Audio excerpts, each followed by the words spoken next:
میری ایک سہیلی نے بتایا کہ اس کی 4 بیٹیاں ہیں اور ایک بھی بیٹا نہیں ہے، جس کی وجہ سے اس کا جو شوہر ہے یا اس کی جو ساس ہے وہ عجیب رویہ اختیار کرتی ہے۔ تو اس کے لیے میں کیا کروں؟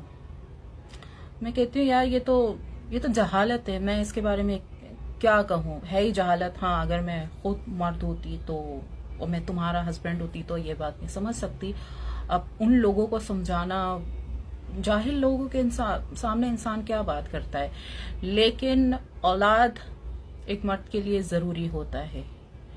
بیٹا بھی ضروری ہوتا ہے، بیٹی بھی ہوتی ہے۔ لیکن اگر کسی کو 4-5 بیٹیاں ہو رہی ہیں یا کسی کو اولاد ہی نہیں ہو رہی تو وہ اتنا بڑا مسئلہ نہیں ہے۔ اگر نہیں ہو رہی، خود نہیں کرنا چاہ رہی، وہ ایک الگ بات ہے کہ وہ تو پھر ظاہر ہے،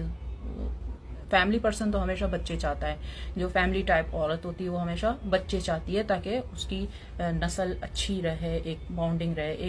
ایک خاندان ہوتا ہے۔ کیونکہ دوست تو سب ایسے ہی ہوتے ہیں، سوشل میڈیا، یہ فرینڈز وغیرہ، گھوم پھر گیا، 2-4 تصویریں کھنچوا لی، یہی ایک سچائی ہے، لیکن ایکچوئل میں تو فیملی ہی ہوتی ہے۔ تو میں نے کہا دیکھو تم نے ماشاءاللہ 4 بچیاں پیدا کی ہے اور ماشاءاللہ سب کی سب صحت مند، یہ نہیں کہ مطلب کسی میں کوئی اللہ نہ کرے کچھ ایسی خرابی ہے۔ تو میں نے کہا اگر تمہاری بچیاں ٹھیک ہے، صحت مند ہے، تو تمہارے ہسبینڈ کو تو مطلب شکر ادا کرنا چاہیے،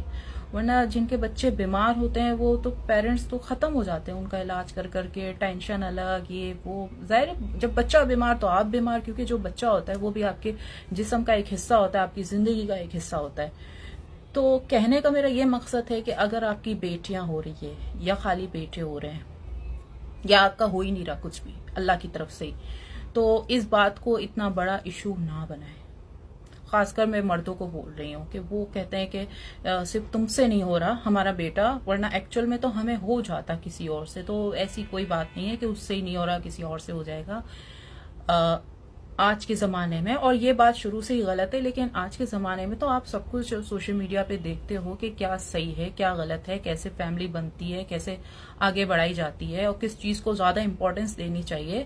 تو یہ اتنی کوئی بڑی بات نہیں ہے، آپ گود لے لیں، آپ اڈاپٹ کر لیں۔ مجھے پتا ہے میں سیروگیسی کہوں گی تو آپ کہیں گے وہ اسلام میں حرام ہے، تو سیروگیسی نہ کروائیں، گود لے لیں بچہ، کیونکہ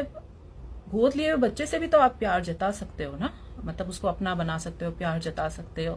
لوگ تو مطلب جانوروں کے لیے اتنا کرتے ہیں، کتے بلی لے لیتے ہیں، اس کا نام جو ہے وہ رکھ لیتے ہیں اور پھر اس کو اس کے نام جائیداد کر دیتے ہیں، یہ کر دیتے ہیں، اپنا سمجھتے ہیں، حالانکہ وہ تو بالکل ایک کیٹیگری الگ ہے، وہ تو اینیمل میں آتا ہے۔ تو آپ ایک گود لیے ہوئے بچے کو اپنا کیوں نہیں بنا سکتے؟ تو یہ تو صرف دماغ کا کیڑا ہے اور کچھ